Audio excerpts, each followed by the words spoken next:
Assalamu alaikum wa rahmatullahi wa barakatuh. Did you know how many prophets mentioned in Quran? There are 25 prophets in Quran. Prophet Adam alayhi salam, Prophet Idris alayhi salam, Prophet Nuh alayhi salam, Prophet Hud alayhi salam, Prophet Saleh alayhi salam,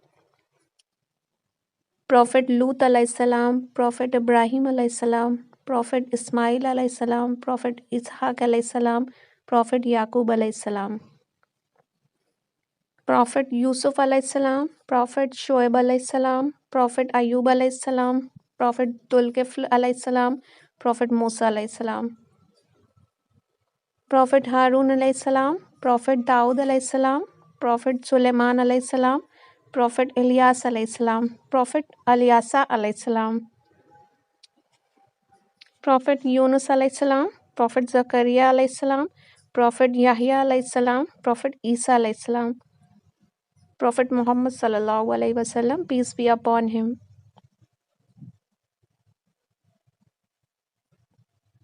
Thank you for watching. Please like, subscribe and share it all.